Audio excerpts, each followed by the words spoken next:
ನಮಸ್ಕಾರ ವೀಕ್ಷಕರೇ, 30 minutes 30 news ವಿಶೇಷ ಬುಲೆಟಿನ್ಗೆ ಸ್ವಾಗತ. ನಾನು ಸೌಮ್ಯ ಮಳಲಿ, ನನ್ನ ಜೊತೆ ಇದ್ದಾರೆ ನಾನು ನವಿತಾ ಜೈನ್.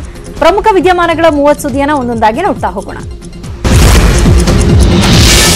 ದೇಶವನ್ನ ಉದ್ದೇಶಿಸಿ ಮಾತನಾಡಿದ ಪ್ರಧಾನಿ ಮೋದಿ ಅವರು ಕೊರೋನಾ ಲಾಕ್ಡೌನ್ ನಿಂದಾಗಿ ದೇಶದಲ್ಲಿ ಬಡವರು ತೀವ್ರ ಸಂಕಷ್ಟಕ್ಕೆ ಸಿಲುಕಿರೋದ್ರಿಂದ ಗರೀಬ್ ಕಲ್ಯಾಣ್ ಯೋಜನೆಯನ್ನ ಜುಲೈ, ಆಗಸ್ಟ್, ಸೆಪ್ಟೆಂಬರ್, ಅಕ್ಟೋಬರ್ ಮತ್ತು ನವೆಂಬರ್ ತಿಂಗಳಲ್ಲೂ ಮುಂದುವರಿಸಲಾಗುವುದು ಅಂತ ಹೇಳಿದ್ದಾರೆ. ಗರೀಬ್ ಕಲ್ಯಾಣ್ ಅನ್ನ ಯೋಜನೆ ಅಡಿ ಬಡವರಿಗೆ 5 ಕೆಜಿ ಅಕ್ಕಿ ಅಥವಾ ಗೋಧಿ ಮತ್ತು 1 ಕೆಜಿ ಬೇಳೆಯನ್ನು ಉಚಿತವಾಗಿ ನೀಡಲಾಗುತ್ತೆ. ದೇಶದ 80 ಕೋಟಿ ಜನರಿಗೆ ಇದರ ಲಾಭವಾಗಲಿದೆ ಅಂತ ಪ್ರಧಾನಿ ಮೋದಿ ತಿಳಿಸಿದ್ದಾರೆ. ಕೊರೋನಾ ವೈರಸ್ ಸೋಂಕನ್ನ ಜನರು ಹಗೂರವಾಗಿ ತೆಗೆದುಕೊಳ್ಳಬಾರದು. ಅನ್ಲಾಕ್ ಘೋಷಣೆಯಾದ ಬಳಿಕ ಜನರು ವೈಯಕ್ತಿಕವಾಗಿ ಬಹಳ ನಿರ್ಲಕ್ಷ್ಯ ವಹಿಸ್ತಾ ಇರುವುದನ್ನು ಗಮನಿಸಿದ್ದೇನೆ. ಇಂತಹ ಧೋರಣೆ ತರವಲ್ಲ. ಜನರು ಕೊರೋನಾ ವೈರಸ್ ಅನ್ನ ಬಹಳ ಗಂಭೀರವಾಗಿ ಪರಿಗಣಿಸಬೇಕು ಅಂತ ಪ್ರಧಾನಿ ಮೋದಿ ಹೇಳಿದ್ದಾರೆ.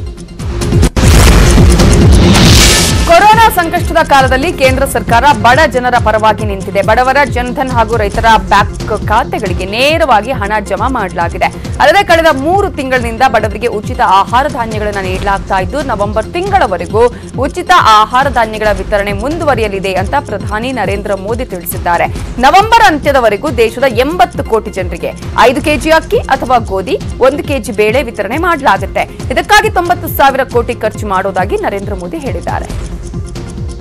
कि प्रधानमंत्री गरीब कल्याण अन्न योजना का विस्तार अब दिवाली और छठ पूजा तक यानी नवंबर महीने के आखिर तक कर दिया जाएगा.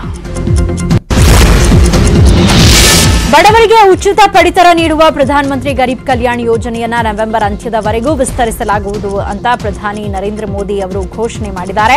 ಇಂದು ದೇಶವನ್ನ ಉದ್ದೇಶಿಸಿ ಮಾತನಾಡಿದ ಪ್ರಧಾನಿ ಮೋದಿ ಅವರು ಕೊರೋನಾ ಲಾಕ್ಡೌನ್ನಿಂದಾಗಿ ದೇಶದಲ್ಲಿ ಬಡವರು ತೀವ್ರ ಸಂಕಷ್ಟಕ್ಕೆ ಸಿಲುಕಿರೋದ್ರಿಂದ ಗರೀಬ್ ಕಲ್ಯಾಣ್ ಯೋಜನೆಯನ್ನ ಆಗಸ್ಟ್, ಜುಲೈ, ಸೆಪ್ಟೆಂಬರ್, ಅಕ್ಟೋಬರ್ ಮತ್ತು ನವೆಂಬರ್ ತಿಂಗಳಿನಲ್ಲೂ ಮುಂದುವರಿಸಲಾಗುವುದು ಅಂತ ಹೇಳಿದ್ದಾರೆ. ಇದಕ್ಕಾಗಿ ಕಳೆದ 3 ತಿಂಗಳಿನಲ್ಲಿ ವ್ಯಯಿಸಿರುವುದನ್ನ ಸೇರಿಸಿದ್ರೆ 1.5 ಲಕ್ಷ ಕೋಟಿ ರೂಪಾಯಿ ಆಗುತ್ತೆ ಅಂತ ಹೇಳಿದರು. बीते 3 महीनों में 20 करोड़ गरीब परिवारों के जनधन खातों में सीधे 31,000 करोड़ रुपया जमा करवाए गए हैं. इस दौरान 9 करोड़ से अधिक किसानों के बैंक खातों में 18,000 करोड़ रुपए जमा हुए. ಕೃಷಿ ಬಗ್ಗೆ ಮಾತಾಡಿದ ಮೋದಿ, ಕೃಷಿ ಕ್ಷೇತ್ರದಲ್ಲಿ ಈಗ ಚಟುವಟಿಕೆಗಳು ನಡೀತಾ ಇವೆ. ಮುಂಗಾರು ಮಳೆ ಆಗಿದೆ, ಬಿತ್ತನೆ ಕಾರ್ಯ ಶುರುವಾಗ್ತಿದೆ. ಸಾಲು ಸಾಲು ಹಬ್ಬ ಹರಿದಿನಗಳು ನಮ್ಮ ಮುಂದಿವೆ ಅಂತ ಹೇಳಿದ್ರು. ಸಮಾಜದ ಎಲ್ಲಾ ವರ್ಗಗಳು ಸಶಕ್ತರಾಗಬೇಕು. ಆರ್ಥಿಕ ಚಟುವಟಿಕೆಗಳ ಉತ್ತೇಜನಕ್ಕೆ ಎಲ್ಲಾ ಕ್ರಮಗಳನ್ನು ಕೈಗೊಳ್ಳಲಾಗುತ್ತೆ. ಸ್ವಾವಲಂಬಿ ಭಾರತ ನಿರ್ಮಾಣಕ್ಕೆ ಹಗಲಿರುಳು ಶ್ರಮ ವಹಿಸುವುದಾಗಿ ತಿಳಿಸಿದ್ರು. ದೇಶದ ಎಲ್ಲಾ ರೈತರು ಮತ್ತು ತೆರಿಗೆ ಪಾವತಿದಾರರನ್ನ ನಂಬಿಸುತ್ತೇವೆ. ನಾವು ಸತತವಾಗಿ ಕೆಲಸ ಮಾಡ್ತೇವೆ. ಆರ್ಥಿಕ ಚಟುವಟಿಕೆಗಳನ್ನ ಇನ್ನಷ್ಟು ಮುಂದಕ್ಕೆ ತರ್ತೇವೆ. ಆತ್ಮನಿರ್ಭರ್ ಭಾರತ ನಿರ್ಮಿಸಲು ಹಗಲಿರುಳು ಶ್ರಮಿಸುತ್ತೇವೆ ಅಂತ ಹೇಳಿದರು. वर्षा ऋतु के दौरान और उसके बाद कृषि क्षेत्र में, एग्रीकल्चर सेक्टर में ही ज्यादा काम होता है. अब आप देखिए, अभी 5 जुलाई को गुरु पूर्णिमा है, फिर सावन शुरू हो रहा है, दशहरा है, दीपावली है. त्योहारों का ये समय जरूरतें भी बढ़ाता है, खर्च भी बढ़ाता है. ಕೊರೋನಾ ಸಂಕಷ್ಟದ ಸಮಯದಲ್ಲಿ ಮಾಸ್ಕ್ ಹಾಗೂ ಸಾಮಾಜಿಕ ಅಂತರ ಕಾಯ್ದುಕೊಳ್ಳುವಂತೆ ಮೋದಿ ಮನವಿಯನ್ನ ಮಾಡಿದ್ರು. ಲೋಕಲ್ ಟು ವೋಕಲ್ಗೆ ಬದ್ಧ.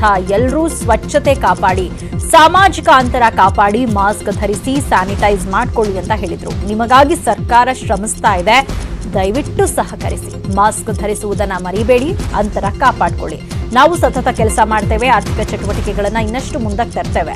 ಮಾಸ್ಕ್ ಧರಿಸದ ನಾಗರಿಕರಿಂದ 13,000 ಕೋಟಿ ರೂಪಾಯಿಯಷ್ಟು ದಂಡ ವಸೂಲಿ ಮಾಡಲಾಗಿದೆ ಅಂತ ತಿಳಿಸಿದ್ರು. ಲಾಕ್ಡೌನ್ ನಿಯಮಗಳನ್ನ ಎಲ್ಲರೂ ತಪ್ಪದೆ ಪಾಲಿಸಬೇಕು. ಲಾಕ್ಡೌನ್ ನಿಯಮಗಳಿಂದ ಪ್ರಧಾನಿ ಮೋದಿಯು ಹೊರತಲ್ಲ. ಯಾರೇ ಆದರೂ ಲಾಕ್ಡೌನ್ ನಿಯಮ ಪಾಲಿಸದಿದ್ದಲ್ಲಿ ಶಿಕ್ಷೆ ಅನುಭವಿಸಬೇಕಾಗುತ್ತೆ ಅಂತ ಪ್ರಧಾನಿ ಎಚ್ಚರಿಕೆಯನ್ನ ಕೊಟ್ಟಿದ್ದಾರೆ. भारत में भी स्थानीय प्रशासन को इसी चुस्ती से काम करना चाहिए. ये 130 करोड़ देशवासियों के जीवन की रक्षा करने का अभियान है. भारत में गांव का प्रधान हो या देश का प्रधानमंत्री, कोई भी नियमों से ऊपर नहीं है. भारत में भी ಖಾಸಗಿ ಮೆಡಿಕಲ್ ಕಾಲೇಜು ವ್ಯವಸ್ಥಾಪಕರ ಜೊತೆಗಿನ ಸರ್ಕಾರದ ಮಾತುಕತೆ ಯಶಸ್ವಿಯಾಗಿದೆ. ಈ ಬಗ್ಗೆ ಮಾತಾಡಿದ ಸಿಎಂ ಬಿಎಸ್ವೈ, 4,500 ಬೆಡ್ಗಳನ್ನ ಕೋವಿಡ್ಗೆ ಮೀಸಲಿರಿಸಲು ಖಾಸಗಿ ಮೆಡಿಕಲ್ ಕಾಲೇಜುಗಳ ಮುಖ್ಯಸ್ಥರು ಒಪ್ಪಿಕೊಂಡಿದ್ದಾರೆ ಅಂತ ಹೇಳಿದ್ದಾರೆ. ಖಾಸಗಿ ಆಸ್ಪತ್ರೆಯ ವೈದ್ಯರು, ಅರೆ ವೈದ್ಯಕೀಯ ಸಿಬ್ಬಂದಿಗೂ ವಿಮೆ ಅನ್ವಯವಾಗಲಿದೆ. 50 ಲಕ್ಷದ ವಿಮೆ ಖಾಸಗಿ ಮೆಡಿಕಲ್ ಕಾಲೇಜು ಸಿಬ್ಬಂದಿಗೂ ಅನ್ವಯವಾಗಲಿದೆ ಅಂದರು. ವೈದ್ಯಕೀಯ ಶಿಕ್ಷಣ ಸಚಿವ ಡಾಕ್ಟರ್ ಸುಧಾಕರ್ ಮಾತಾಡಿ 11 ಕಾಲೇಜುಗಳಲ್ಲಿ 10,000 ಬೆಡ್ಗಳಿವೆ. ಇದರಲ್ಲಿ 4,500 ಬೆಡ್ಗಳನ್ನು ಕೊಡಲು ಒಪ್ಪಿದ್ದಾರೆ. 10 ರಿಂದ 15 ದಿನಗಳ ಒಳಗೆ ಬೆಡ್ ಕೊಡ್ತಾರೆ ಅಂತ ಹೇಳಿಕೆ ಕೊಟ್ಟರು. ಪ್ರತಿ ಮೆಡಿಕಲ್ ಕಾಲೇಜಿಗೆ ಸರ್ಕಾರದಿಂದ ಒಬ್ಬ, ಕಾಲೇಜಿನಿಂದ ಒಬ್ಬ ನೋಡಲ್ ಅಧಿಕಾರಿ ಇರ್ತಾರೆ. ಇವರಿಗೆ ಖಾಸಗಿ ಆಸ್ಪತ್ರೆಗಳಿಗೆ ಮಾಡಿರುವ ದರ ನಿಗದಿ ಅನುಪಾತದಲ್ಲೇ ಮೆಡಿಕಲ್ ಕಾಲೇಜುಗಳಿಗೂ ದರ ನಿಗದಿ ಮಾಡಲಾಗತ್ತೆ ಅಂತ ಹೇಳಿದರು. ಬೇಕಾದಂಥ ಎಲ್ಲ ಅನುಕೂಲತೆಯನ್ನು ಮಾಡಿ ನಾವು ಬೆಡ್ಗಳನ್ನು ಕೊಡ್ತೇವೆ ಅನ್ನೋ ಭರವಸೆಯನ್ನು ಕೊಟ್ಟಿದ್ದಾರೆ. ಸುಮಾರು 4,500 ಬೆಡ್ಗಳನ್ನು ಕೊಡ್ತೀವಿ ಅನ್ನೋಂಥ ಒಪ್ಪಿಗೆಯನ್ನು ಕೊಟ್ಟಿದ್ದಾರೆ. ಮತ್ತೆ ನಾವು ಖಾಸಗಿ ವೈದ್ಯರಿಗೂ ಎಲ್ರಿಗೂ ಸಹ ಇನ್ಶೂರೆನ್ಸು ಮತ್ತೊಂದು ಏನೇನು ಸವಲತ್ತುಗಳಿದೆ, ವೈದ್ಯಕೀಯ ನೆರವು ಒದಗಿಸಲಾಗುವಂಥದ್ದು, ಈ ರೀತಿ ಅನೇಕ ವಿಷಯಗಳ ಬಗ್ಗೆ ಅವರು ಭರವಸೆ. ಅವರು ಒಟ್ಟಾರೆಯಾಗಿ ಅವರಿಗೆ ಸುಮಾರು 10,000 ಹಾಸಿಗೆಗಳು ಈ 11 ಕಾಲೇಜಿನಿಂದ ಇದೆ. ಅದರಲ್ಲಿ 50% ಸುಮಾರು ಅಂತಂದ್ರೆ 4,500 ಹಾಸಿಗೆ. ಇದರಲ್ಲಿ ICU ಬೆಡ್ಸು ಇದೆ, ವೆಂಟಿಲೇಟರ್ಸು ಇದ್ದಾವೆ ಮತ್ತು ಅವರಲ್ಲಿ ಕೆಲಸ ಮಾಡ್ತಾ ಇರ್ತಕ್ಕಂಥ ಪರಿಣಿತರು ಮತ್ತು ವೈದ್ಯರು ಈ ಮೂಲಭೂತ ಸೌಕರ್ಯವನ್ನ ನಾವು ಪ್ರಸ್ತುತ ನಗರದ 11 ಖಾಸಗಿ ವೈದ್ಯಕೀಯ ಕಾಲೇಜುಗಳಲ್ಲಿ 2,500 ಹಾಸಿಗೆಗಳು ಕೋವಿಡ್ ಚಿಕಿತ್ಸೆಗೆ ಸಿದ್ಧ ಇದೆ. ಆದರೆ 4,500 ಹಾಸಿಗೆಗಳನ್ನ ಖಾಸಗಿ ಕಾಲೇಜುಗಳಿಂದ ಸರ್ಕಾರ ನಿರೀಕ್ಷಿಸ್ತಾ ಇದೆ ಅಂತ ಸಭೆಯಲ್ಲಿ ಚರ್ಚೆ ಮಾಡಲಾಯಿತು. ಖಾಸಗಿ ಆಸ್ಪತ್ರೆಗಳಲ್ಲಿ 4,500 ಸೇರಿದಂತೆ ಸುಮಾರು 6,500 ಹಾಸಿಗೆಗಳು ಬೆಂಗಳೂರಿನ ವೈದ್ಯಕೀಯ ಕಾಲೇಜುಗಳಲ್ಲಿ ಲಭ್ಯ ಆಗ್ತಾ ಇದೆ. ಇದಕ್ಕೆ ಖಾಸಗಿ ವೈದ್ಯಕೀಯ ಕಾಲೇಜುಗಳು ಸಹಕರಿಸುವಂತೆ ಸಭೆಯಲ್ಲಿ ಸಿಎಂ ಮನವಿಯನ್ನ ಮಾಡಿತು. ಇನ್ನು ಕೋವಿಡ್ ರೋಗಿಗಳಿಗೆ ಹಾಸಿಗೆ ಹಂಚಿಕೆ ಕುರಿತಂತೆ ಕೇಂದ್ರೀಕೃತ ವ್ಯವಸ್ಥೆಯನ್ನ ಈಗಾಗಲೇ ಬಿಬಿಎಂಪಿಯಲ್ಲಿ ಮಾಡಲಾಗಿದ್ದು 2-3 ದಿನದಲ್ಲಿ ಪೂರ್ಣ ಪ್ರಮಾಣದಲ್ಲಿ ಕಾರ್ಯನಿರ್ವಹಿಸಲಿದೆ ಅಂತ ಹೇಳಿದ್ರು. ಕೋವಿಡ್ ಚಿಕಿತ್ಸೆ ನೀಡುವ ಎಲ್ಲ ಆಸ್ಪತ್ರೆಗಳನ್ನ ಈ ವ್ಯವಸ್ಥೆಯ ವ್ಯಾಪ್ತಿಗೆ ತರಲಾಗುತ್ತೆ ಅಂತ ಸಭೆಯಲ್ಲಿ ಚರ್ಚೆ ಮಾಡಲಾಯಿತು.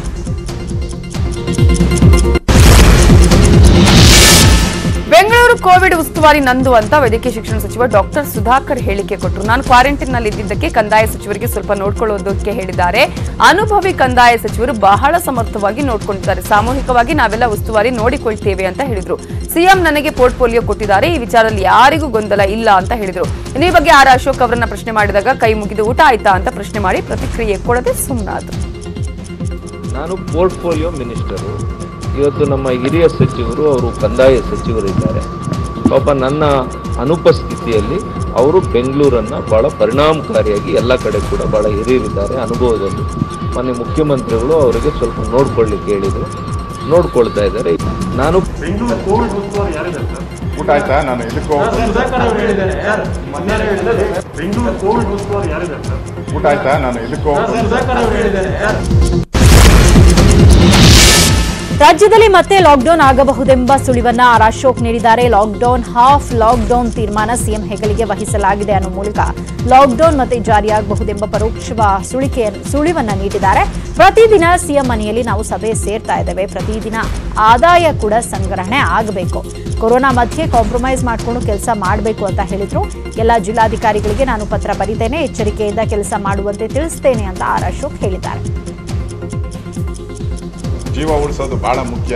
ಆ ದೃಷ್ಟಿಯಿಂದ ಸ್ವಲ್ಪ ಕಾಂಪ್ರಮೈಸ್ ಮಾಡಿಕೊಂಡು ಕೆಲಸ ಮಾಡಬೇಕು ಅನ್ನೋ ದೃಷ್ಟಿಯಿಂದ ನಾವು ಮಾಡಿದ್ರಿ. ಕಟ್ ಡೌನ್ ಮಾಡೋಕ್ಕೆಲ್ಲ ಒಂದು ಕಡೆ ಈ ಕರೋನಾ ಸ್ಪ್ರೆಡ್ಡಿಂಗ್ ಸ್ಪೀಡ್ ಏನಿದೆ ಅದಕ್ಕೆಲ್ಲ ಒಂದು ಕಡೆ ಬ್ರೇಕ್ ಹಾಕ್ಬೇಕು. ನಾವು ಆ ಬ್ರೇಕ್ ಹಾಕೋದು ಯಾವಾಗ, ಏನು, ಹೇಗೆ, ಯಾವ ರೀತಿ ಮಾಡಬೇಕು, ಅದಕ್ಕೆ ತಯಾರಿ ಏನು ಎಲ್ಲವನ್ನ ನಮ್ಮ ಮುಖ್ಯಮಂತ್ರಿಗಳ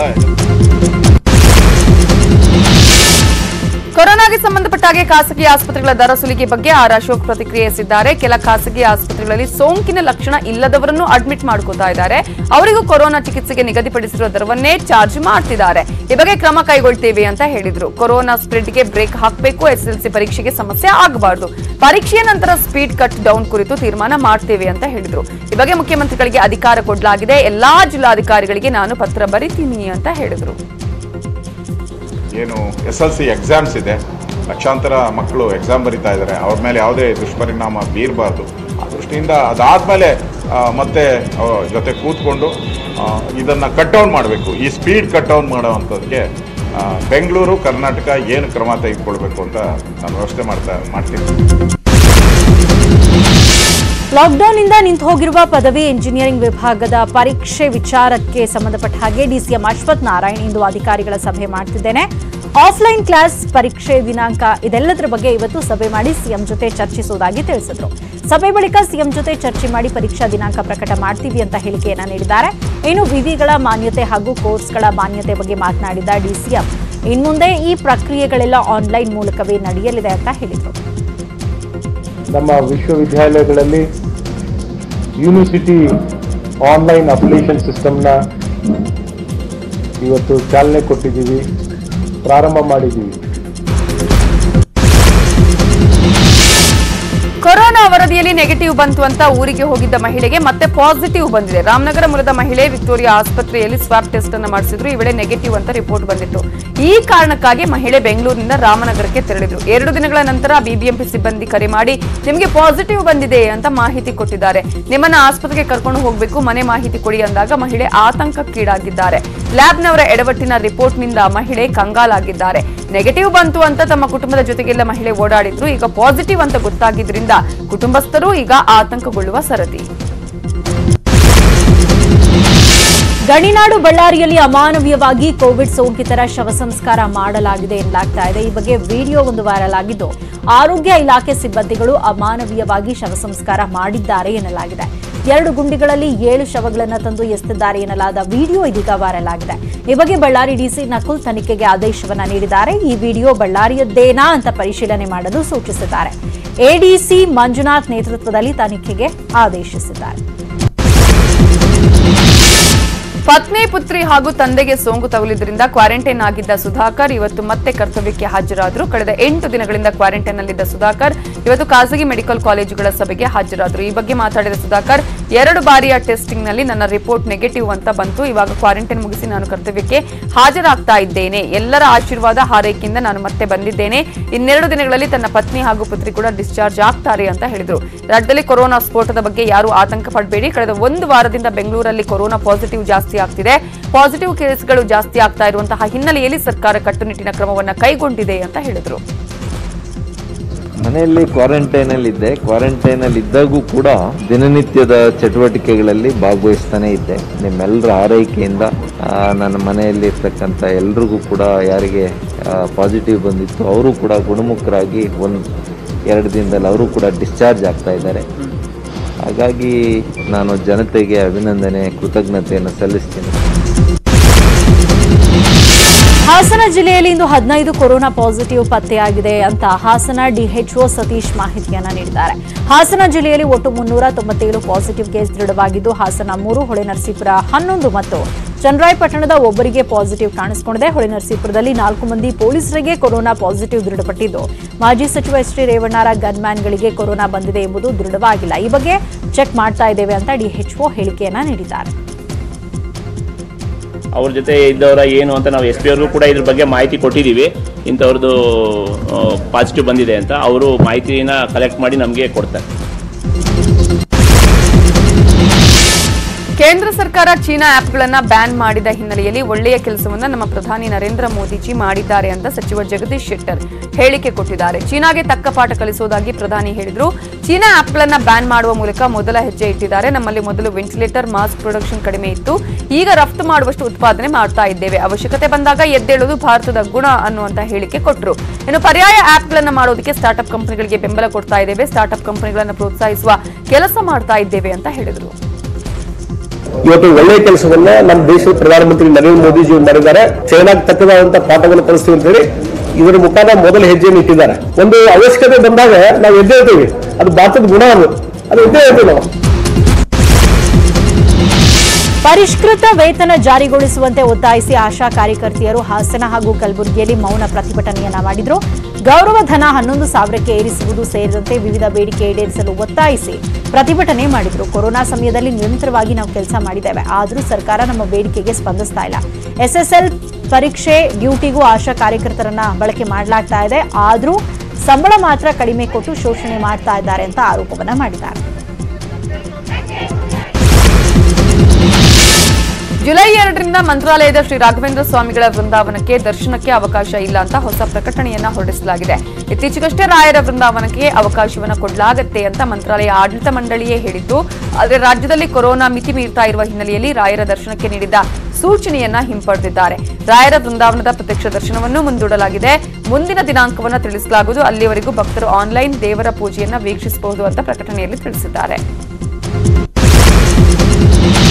ದೇಶದಲ್ಲಿ ಕಾಂಗ್ರೆಸ್ ಪಕ್ಷ ಅಧಿಕಾರದಲ್ಲಿ ಇಲ್ಲದೇ ಇದ್ದಾಗ ಮಾತ್ರ ದೇಶದಲ್ಲಿ ಕಷ್ಟಗಳು ಬರ್ತವಾ ಎಂದು ಕೋಲಾರದಲ್ಲಿ ಕೆಎಚ್ ಮುನಿಯಪ್ಪ ಪ್ರಶ್ನೆಯನ್ನ ಮಾಡಿದ್ದಾರೆ. ಕೊರೋನಾ ಸಂದರ್ಭ ನಿಭಾಯಿಸಲು ಕೇಂದ್ರ, ರಾಜ್ಯ ಸರ್ಕಾರಗಳು ವಿಫಲವಾಗಿವೆ. ಕೋವಿಡ್ ಸ್ಥಿತಿಯಲ್ಲಿ ಸರ್ಕಾರ ಘೋಷಿಸಿರೋ ಪ್ಯಾಕೇಜ್ ಜನರಿಗೆ ತಲುಪಿಲ್ಲ. ಚೀನಾ ಆಕ್ರಮಣ ವಿಚಾರದಲ್ಲಿ ವಿರೋಧ ಪಕ್ಷಗಳ ಪ್ರಶ್ನೆಗಳಿಗೆ ಪ್ರಧಾನಿ ಮೋದಿ ಉತ್ತರ ನೀಡಿಲ್ಲ. ದೇಶದಲ್ಲಿ ಜಿಡಿಪಿ ಇಳಿಕೆ, ತೈಲ ಬೆಲೆ ಏರಿಕೆಯಾದರೂ ಕೇಂದ್ರ ಏನೂ ಉತ್ತರ ನೀಡುತ್ತಿಲ್ಲ. ಡಿಕೆ ಶಿವಕುಮಾರ್ ಸಾರಥ್ಯದಲ್ಲಿ ಮುಂದೆ ಕಾಂಗ್ರೆಸ್ ಸರ್ಕಾರ ಅಧಿಕಾರಕ್ಕೆ ಬರಲಿದೆ ಅಂತ ಹೇಳಿಕೆಯನ್ನ ನೀಡಿದ್ದಾರೆ. ಕೊರೋನಾ ಬಂದಿರುವಂತಹ ಕಾಲದಲ್ಲಿ ರಾಷ್ಟ್ರ ಮಟ್ಟದಲ್ಲಿ ಮತ್ತು ರಾಜ್ಯ ಮಟ್ಟದಲ್ಲಿ ಸರ್ಕಾರ ಕಾರ್ಯಕ್ರಮಗಳನ್ನು ಮಾಡೋದ್ರಲ್ಲಿ ಸಂಪೂರ್ಣ ವಿಫಲವಾಗಿದೆ. ಈ ದೇಶದಲ್ಲಿ ಕಾಂಗ್ರೆಸ್ ಬಿಟ್ಟರೆ ಬೇರೆ ಯಾವುದು ಅಧಿಕಾರ ಮಾಡಿದಾಗ ಕೂಡ ದೇಶಕ್ಕೆ ಕಷ್ಟನೇ ಬಂದಿದೆ. ಉಡುಪಿಯಲ್ಲಿ ಮತ್ತೋರ್ವ ಎಸ್ಎಸ್ಎಲ್ಸಿ ವಿದ್ಯಾರ್ಥಿಗೆ ಕೊರೋನಾ ಸೋಂಕು ತಗುಲಿದೆ. ಕುಂದಾಪುರದ ವಿದ್ಯಾರ್ಥಿನಿಗೆ ಕೊರೋನಾ ಪಾಸಿಟಿವ್ ದೃಢವಾಗಿದೆ. ಈಗಾಗಲೇ 3 ಪರೀಕ್ಷೆಗಳನ್ನು ಬರೆದಿರುವ ಬಾಲಕಿಗೆ ಸೋಂಕು ಕಾಣಿಸಿಕೊಂಡಿದ್ದು, ವಿದ್ಯಾರ್ಥಿನಿಯ ಜೊತೆ ಪರೀಕ್ಷೆ ಬರೆದವರಿಗೆ ಈಗ ಭಯ ಶುರುವಾಗಿದೆ. ಮಹಾರಾಷ್ಟ್ರದಿಂದ ಬಂದವರ ಮೂಲಕ ಸೋಂಕು ಹಬ್ಬಿರುವ ಸಾಧ್ಯತೆ ಇದೆ. ವಿದ್ಯಾರ್ಥಿನಿಗೆ ಸೋಂಕು ಖಚಿತವಾಗ್ತಾ ಇದ್ದಂತೆ ಶಿಕ್ಷಣ ಇಲಾಖೆ ಪರೀಕ್ಷಾ ಕೇಂದ್ರವನ್ನು ಸ್ಯಾನಿಟೈಸ್ ಮಾಡಿದೆ. ಸೋಂಕಿತ ವಿದ್ಯಾರ್ಥಿನಿಯ ಜೊತೆ ಪರೀಕ್ಷೆ ಬರೆದ ಉಳಿದ ವಿದ್ಯಾರ್ಥಿಗಳಿಗೆ ಪ್ರತ್ಯೇಕ ಕೊಠಡಿಯಲ್ಲಿ ಪರೀಕ್ಷೆ ಬರೆಯಲು ವ್ಯವಸ್ಥೆ ಮಾಡಲಾಗಿದೆ. ಸೋಂಕಿತ ವಿದ್ಯಾರ್ಥಿನಿಗೆ ಉಳಿದ 3 ಪರೀಕ್ಷೆ ಬರೆಯಲು ಅವಕಾಶ ಇಲ್ಲ. ಇನ್ನುಳಿದ ಪ್ರಮುಖ ಸುದ್ದಿಗಳನ್ನ ನೋಡೋಣ ಚಿಕ್ಕ ಬ್ರೇಕ್ನ ನಂತರ. Welcome back. 30 ಮಿನಿಟ್ಸ್ 30 ನ್ಯೂಸ್ ಅಲ್ಲಿ ಉಳಿದ ಸುದ್ದಿಯನ್ನ ನೋಡೋಣ. ಕಾಂಗ್ರೆಸ್ ಪ್ರತಿಭಟನೆ ವಿರುದ್ಧ ದೂರು ದಾಖಲು ಹಿನ್ನೆಲೆಯಲ್ಲಿ ಕೆಪಿಸಿಸಿಯಲ್ಲಿ ಕಾರ್ಯಾಧ್ಯಕ್ಷ ಸಲೀಂ ಅಹಮದ್ ಪ್ರತಿಕ್ರಿಯೆ ಕೊಟ್ಟಿದ್ದಾರೆ. ಪ್ರತಿಭಟನೆಗೆ ಅವಕಾಶ ಕೋರಿ ಮನವಿ ಸಲ್ಲಿಸಿದ್ದೆವು. ನಾವು ಪೆಟ್ರೋಲ್ ಬೆಲೆ ಏರಿಕೆ ವಿರುದ್ಧ ಧರಣಿ ಮಾಡಿದ್ದೆವು.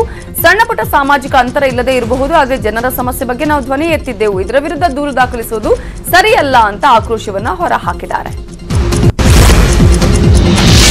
ಯಾದಗಿರಿಯಲ್ಲಿ ಮಗಳ ಮದುವೆ ಮರುದಿನವೇ ತಂದೆ ಸಾವಾಗಿದೆ. ಕೋವಿಡ್ ಸೋಂಕಿನಿಂದ ತಂದೆ ಸಾವನ್ನಪ್ಪಿದ್ದಾರೆ. ಸೋಂಕಿತನ ಶವ ಸಂಸ್ಕಾರಕ್ಕೆ ಗ್ರಾಮಸ್ಥರು ವಿರೋಧ ವ್ಯಕ್ತಪಡಿಸಿದ್ದಾರೆ.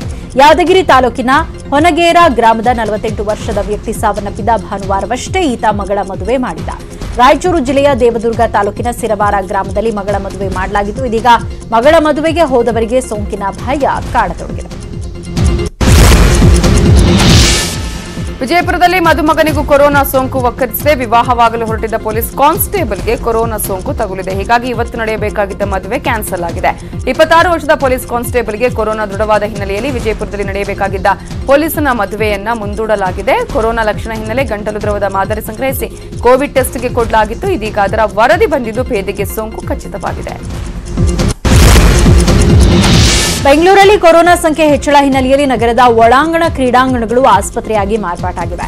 ಬೆಂಗಳೂರಿನಲ್ಲಿ 6 ಕಡೆ ಕೋವಿಡ್ ಕೇರ್ ಸೆಂಟರ್ ನಿರ್ಮಾಣ ಮಾಡಲಾಗಿದೆ. ಬೆಂಗಳೂರಿನ 6 ಕಡೆ 1150 ಬೆಡ್ಗಳ ವ್ಯವಸ್ಥೆಯನ್ನು ಮಾಡಲಾಗಿದ್ದು, ಕೋರಮಂಗಲದ ಒಳಾಂಗಣ ಕ್ರೀಡಾಂಗಣದಲ್ಲಿ 300 ಬೆಡ್ಗಳ ವ್ಯವಸ್ಥೆಯನ್ನು ಮಾಡಲಾಗಿದೆ. ಕ್ರೀಡಾಂಗಣದ ಒಳಗೆ ಒಂದೊಂದು ಕೊಠಡಿಯಲ್ಲಿ 10 ಬೆಡ್ಗಳಿರುವಂತೆ ಒಟ್ಟು 30 ಕೊಠಡಿಗಳನ್ನು ನಿರ್ಮಿಸಲಾಗಿದೆ. ಪ್ರತಿ ಬೆಡ್ಗೆ ಪ್ರತ್ಯೇಕ ಟೇಬಲ್ ಫ್ಯಾನ್, ಕೊಠಡಿಗೆ ಒಂದು ಟಿವಿ ವ್ಯವಸ್ಥೆ, ವೈದ್ಯಕೀಯ ಉಪಕರಣಗಳ ವ್ಯವಸ್ಥೆ ಮಾಡಬೇಕಾಗಿದೆ. ಇನ್ನೆರಡು ದಿನದಲ್ಲಿ ಕೋರಮಂಗಲ ಒಳಾಂಗಣ ಕ್ರೀಡಾಂಗಣ ರೆಡಿಯಾಗಲಿದ್ದು, ಕೋವಿಡ್ ಸೋಂಕಿತರ ಚಿಕಿತ್ಸೆಗೆ ಲಭ್ಯವಾಗಲಿದೆ. ಸಕ್ಕರೆ ನಾಡು ಮಂಡ್ಯದ ಡಿಎಚ್ಒ ಕಚೇರಿ ಡಿ ಗ್ರೂಪ್ ನೌಕರನಿಗೆ ಕೊರೋನಾ ಪಾಸಿಟಿವ್ ದೃಢವಾಗಿದ್ದು, ಈ ಹಿನ್ನೆಲೆಯಲ್ಲಿ ಈಗ ಮಂಡ್ಯದ ಡಿಎಚ್ಒ ಕಚೇರಿಯಲ್ಲಿ ಕೊರೋನಾ ಭೀತಿ ಎದುರಾಗಿದೆ. ಡಿಎಚ್ಒ ಕಚೇರಿಗೆ ಬಂದು ಕೆಲಸ ಮಾಡಲು ಸಿಬ್ಬಂದಿಗಳು ಹಾಗೂ ಅಧಿಕಾರಿಗಳು ಭಯ ಬೀಳುವಂತಾಗಿದೆ. ಇನ್ನು ಸೋಂಕಿತ ವ್ಯಕ್ತಿ ಡಿಎಚ್ಒ ಸಿಬ್ಬಂದಿಗೆ ಸಹಾಯ ಮಾಡ್ತಾ ಇದ್ದ. ವೈದ್ಯಾಧಿಕಾರಿಗಳ ಸಭೆಗೂ ಕಾಫಿ ಟೀ ಸರಬರಾಜು ಮಾಡ್ತಾ ಇದ್ದಂತೆ. ನಿತ್ಯ ಡಿಎಚ್ಒ ಹಾಗೂ ಸಿಬ್ಬಂದಿ ನಡುವೆ ಸಹಾಯಕನಾಗಿ ಕೆಲಸ ಮಾಡ್ತಾ ಇದ್ದ. ಫೈಲ್, ಕಾಫಿ, ಟೀ, ತಿಂಡಿ ಸಪ್ಲೈ ಮಾಡ್ತಾ ಇದ್ದ ಡಿ ಗ್ರೂಪ್ ನೌಕರನಿಗೆ ಕೊರೋನಾ ಸೋಂಕು ತಗುಲಿದ್ದು, ಸೋಂಕು ಖಚಿತವಾದ ಬಳಿಕ ರಾತ್ರೋರಾತ್ರಿ ಡಿಎಚ್ಒ ಕಚೇರಿಯನ್ನ ಸ್ಯಾನಿಟೈಸ್ ಮಾಡಲಾಗಿದೆ. ಇನ್ನುಳಿದ ಪ್ರಮುಖ ಸುದ್ದಿಗಳನ್ನ ನೋಡೋಣ ಚಿಕ್ಕ ಬ್ರೇಕ್ನ ನಂತರ. ಸುದ್ದಿಯನ್ನ ನೋಡೋಣ. ಪೀಣ್ಯ ಡಿಪೋ 21ರಲ್ಲಿ ಕೆಲಸ ಮಾಡ್ತಾ ಇದ್ದ ಮೆಕ್ಯಾನಿಕ್ಗೆ ಕೊರೋನಾ ಪಾಸಿಟಿವ್ ದೃಢವಾಗಿದೆ. ಹೀಗಾಗಿ ಪೀಣ್ಯ ಬಿಎಂಟಿಸಿ ಡಿಪೋ ನೌಕರರ ಎದೆಯಲ್ಲಿ ಢವಢವ ಶುರುವಾಗಿದೆ. ಸೋಂಕಿತನ ಜೊತೆಯಲ್ಲಿ ಕೆಲಸ ಮಾಡ್ತಾ ಇದ್ದ 3 ಮಾತ್ರ ಕ್ವಾರಂಟೈನ್ ಮಾಡಿದ್ದಾರೆ. ಕಳೆದ ವಾರವಷ್ಟೇ ಸೋಂಕಿತನ ಜೊತೆಯಲ್ಲಿ 25ರಿಂದ 30 ಕಾರ್ಮಿಕರು ಸೇರಿ ಪಾರ್ಟಿ ಮಾಡಿದ್ರಂತೆ. ಆದರೆ ಡಿಪೋ ಮ್ಯಾನೇಜರ್ ಮಾತ್ರ ಕೇವಲ 3ರನ್ನ ಹೋಮ್ ಕ್ವಾರಂಟೈನ್ ಅಲ್ಲಿ ಇರಲು ಸೂಚನೆಯನ್ನ ಕೊಟ್ಟಿದ್ದಾರೆ. ಬಿಎಂಟಿಸಿ ಡಿಪೋಗಳಲ್ಲಿ ಈಗಾಗಲೇ ಕೊರೋನಾ ಟೆಸ್ಟ್ ಮಾಡ್ತಿದ್ದಾರೆ. 50 ವರ್ಷ ಮೇಲ್ಪಟ್ಟವರಿಗೆ ಮಾತ್ರ ಪರೀಕ್ಷೆಯನ್ನ ಮಾಡ್ತಿದ್ದು, ನಮಗೂ ರ್ಯಾಂಡಮ್ ಟೆಸ್ಟ್ ಮಾಡಿಸಿ ಅಂತ ಮನವಿಯನ್ನ ಮಾಡಿಕೊಂಡಿದ್ದಾರೆ ನೌಕರರು. ಬಿಹಾರದ ಮದುವೆ ಸಮಾರಂಭದಲ್ಲಿ ಪಾಲ್ಗೊಂಡಿದ್ದ 300 ಮಂದಿ ಪೈಕಿ ಇದೀಗ 80 ಮಂದಿಯಲ್ಲಿ ಕೊರೋನಾ ದೃಢಪಟ್ಟಿರುವುದು ಬೆಳಕಿಗೆ ಬಂದಿದೆ. ಪಾಟ್ನಾದ ಪಾಲಿಗಂಜ್ ಎಂಬ ಪ್ರದೇಶದಲ್ಲಿ ಜೂನ್ 15ರಂದು ವಿವಾಹ ಸಮಾರಂಭ ನಡೆದಿದ್ದು, ಸಮಾರಂಭದಲ್ಲಿ ಭಾಗವಹಿಸಿದ 80 ಮಂದಿಯಲ್ಲಿ ವೈರಸ್ ಪತ್ತೆಯಾಗಿದೆ. ಟಿಕ್ಟಾಕ್ ಸೇರಿದಂತೆ 59 ಚೀನಿ ಮೂಲದ ಆಪ್ಗಳನ್ನು ನಿಷೇಧಿಸುವ ಭಾರತ ಸರ್ಕಾರದ ಕ್ರಮಕ್ಕೆ ಚೀನಾ ಬಲವಾಗಿ ಆಕ್ಷೇಪ ವ್ಯಕ್ತಪಡಿಸಿದೆ. ಚೀನಾದ ಕಂಪನಿಗಳು ಅಂತಾರಾಷ್ಟ್ರೀಯ ವ್ಯಾಪಾರ ನಿಯಮಗಳನ್ನು ಮತ್ತು ಸ್ಥಳೀಯ ಕಾನೂನುಗಳನ್ನು ಮುರಿದಿಲ್ಲ ಅಂತ ಹೇಳಿರುವ ಚೀನಾ ಈಗ ಭಾರತದಲ್ಲಿನ ಪರಿಸ್ಥಿತಿಯನ್ನ ಅವಲೋಕಿಸ್ತಾ ಇರುವುದಾಗಿ ಹೇಳಿದೆ. ವಿಜಯಪುರ ಜಿಲ್ಲಾ ಪಂಚಾಯತ್ ಚುನಾವಣೆ ವೇಳೆ ಭಾರೀ ಹೈಡ್ರಾಮಾ ನಡೆದಿದೆ. ಬಿಜೆಪಿ ಹಾಲಿ ಮಾಜಿ ಶಾಸಕರಿಂದ ಸ್ವಪಕ್ಷದ ಸದಸ್ಯರ ವಿರುದ್ಧವೇ ಪ್ರತಿಭಟನೆ ಮಾಡಲಾಗಿದೆ. ಕಾಂಗ್ರೆಸ್ ಶಾಸಕರಿಂದ ಬಸ್ ತಡೆದ ಬಿಜೆಪಿ ಕಾರ್ಯಕರ್ತರು ರಸ್ತೆ ಮಧ್ಯೆ ಹೈಡ್ರಾಮಾ ಮಾಡಿದ್ದಾರೆ. ಶಾಸಕ ಸೋಮನಗೌಡ ಬಿ ಪಾಟೀಲ ಸಾಸನೂರು, ಮಾಜಿ ಶಾಸಕ ರಮೇಶ್ ಬೂಸನೂರ ನೇತೃತ್ವದಲ್ಲಿ ಬಸ್ ತಡೆದು ಪ್ರೊಟೆಸ್ಟ್ ಮಾಡಿದ್ರು. ಈ ವೇಳೆ ಸಿಟ್ಟಿಗೆದ್ದ ಪೊಲೀಸರು ಜನರನ್ನ ಲಾಠಿ ಬೀಸಿದ್ರು. ಬಸ್ನ ಗಾಜ್ ಪುಡಿ ಪುಡಿಯಾಗಿದ್ದರಿಂದ ಸ್ಥಳದಲ್ಲಿ ಕೆಲ ಕಾಲ ಉದ್ವಿಗ್ನ ಪರಿಸ್ಥಿತಿ ನಿರ್ಮಾಣವಾಗಿತ್ತು.